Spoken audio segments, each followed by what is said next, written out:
जय हिंद साथियों, एक बार फिर फौजी न्यूज़ 24 पर आपका स्वागत है।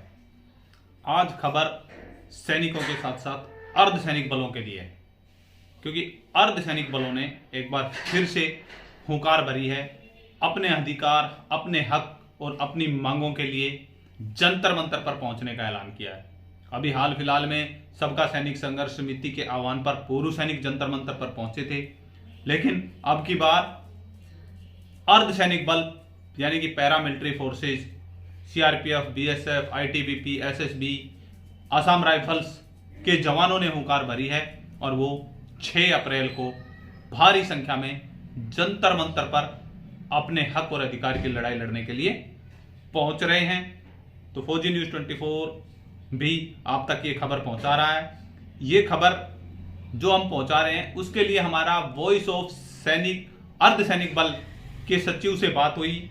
रणबीर सिंह जी, जो कि वॉइस ऑफ अर्धसैनिक बल के जो संगठन है उनके सचिव हैं, उनसे जब बातचीत की और उनसे पूछा कि भाई आपकी क्या समस्याएं हैं, आप किस समस्या को लेकर जंतर मंतर पर पहुंच रहे हैं, कि क्या पूर्व सैनिकों को आपका साथ देना चाहिए या नहीं देना चाहिए।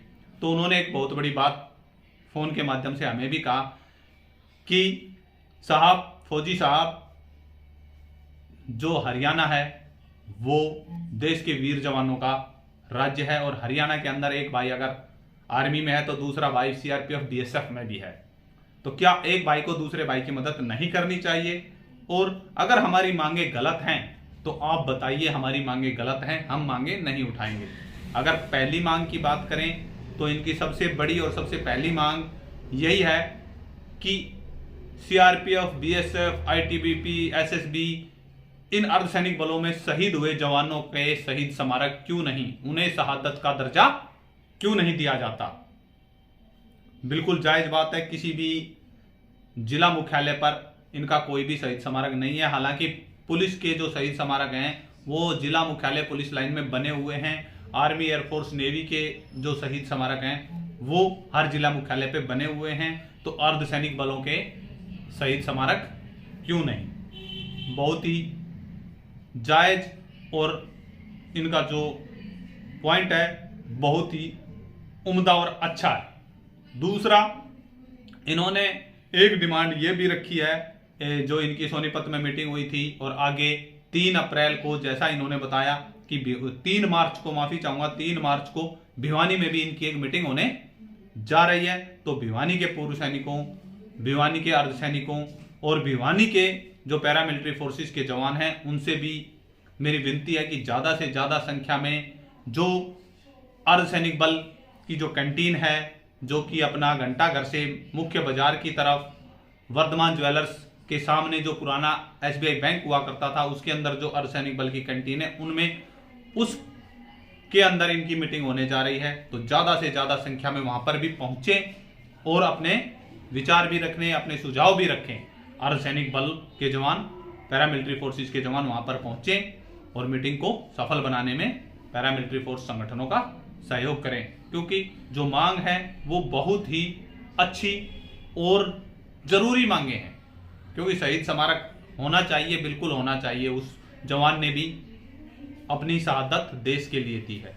दूसरी जो इनकी मुख्य मांग थी या इनका जो आपत्ति थी वो ये थी कि सैनिक और अर्धसैनिक बल मुख्यालयों पर जिला सैनिक बोर्ड के जो ऑफिस हैं वो तो बना दिया, उस पर पट्टी तो बदल दी कि सैनिक और अर्धसैनिक बल मुख्यालय, लेकिन उसके अंदर अर्धसैनिक बलों की भागीदारी नहीं है। और इनका साफ और स्पष्ट तौर पे कहना है कि जिस विभाग के अंदर हमारी भागीदारी नहीं है तो हमारे काम किस प्रकार से हो पाएंगे। तो इनका मानना है कि जिला सैनिक बोर्ड के अंदर जो कर्मचारी हैं उनमें पैरामिलिट्री फोर्सेस के भी कर्मचारी शामिल किए जाएं। तीसरा, 1 रैंक 1 पेंशन की मांग, ये भी काफी हद से कर रहे हैं, लेकिन इनका ये भी कहना है कि 1 रैंक 1 पेंशन कहां मिलेगी, हमारी तो पैरामिलिट्री फोर्सेस की पेंशन ही बंद कर दी गई है। तो ऐसे ही काफी मुद्दे हैं जिनको लेकर ये अपनी मीटिंगें कर रहे हैं। मीटिंगों के दौर शुरू कर दिए हैं और आने वाली 6 अप्रैल को जंतर मंतर पर धरना प्रदर्शन करेंगे।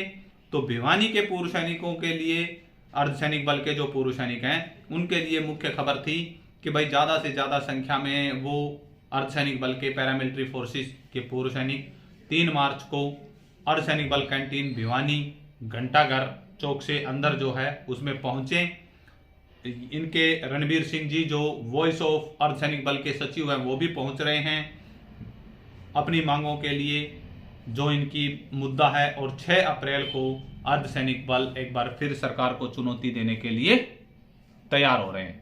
देखना यह रहेगा, यहां पर एक चीज और निकल के आएगी, क्योंकि अर्धसैनिक बलों का जो संगठन है उनमें से आसाम राइफल भी अर्धसैनिक बल में आती है, और आसाम राइफल के संगठन ने फेडरेशन ऑफ वेटरन एसोसिएशन को भी अपना समर्थन पत्र आगरा के अंदर लाइव में दिया था कि क्या फेडरेशन ऑफ वेटरन एसोसिएशन इनके साथ जाती है क्या।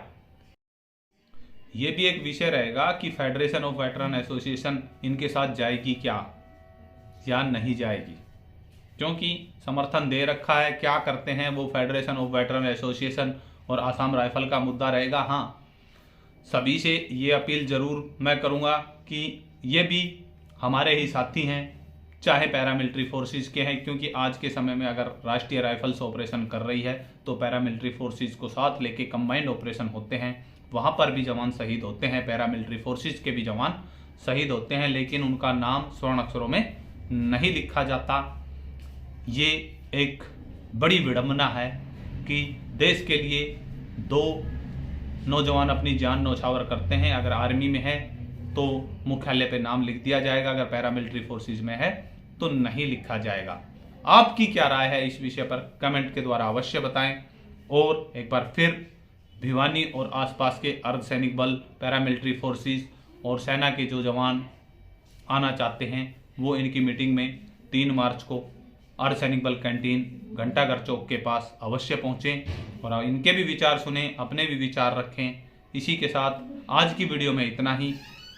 देखते हैं कि 6 अप्रैल को अर्धसैनिक बल के पूर्व सैनिक कितनी भीड़ जंतर मंतर पर जुटा पाते हैं, क्या सरकार पर दबाव बनाने में ये सफल हो पाएंगे, क्योंकि 8वें वेतन आयोग में जहां पूर्व सैनिकों को आस है तो वहीं अर्धसैनिक बलों को भी ये आस है कि 8वें वेतन आयोग में हमारे साथ कुछ ना कुछ बड़ा या कुछ ना कुछ नया होगा। लेकिन उन वीर अमर बलिदानी वीर शहीदों का क्या, जिन्होंने देश के लिए अपनी जान भी न्यौछावर कर दी और कहीं पर उनके शहीद स्मारक भी नहीं बनाए जा रहे। ये दोगलापन जरूर आपको भी खलेगा, हमें भी खला, तो हमने ये वीडियो जारी की है। साथियों, इस विषय पर आपकी क्या राय है? क्या पैरामिलिट्री फोर्सेस के जो शहीद हैं उनके शहीद स्मारक नहीं होने चाहिए? अगर नहीं होने चाहिए तो क्यों नहीं होने चाहिए, और अगर नहीं है तो क्यों नहीं है? ये एक बड़ा सवाल है। कमेंट में अपनी अपनी राय अवश्य बताएं। अभी के लिए इतना ही। जय हिंद, जय भारत, वंदे मातरम।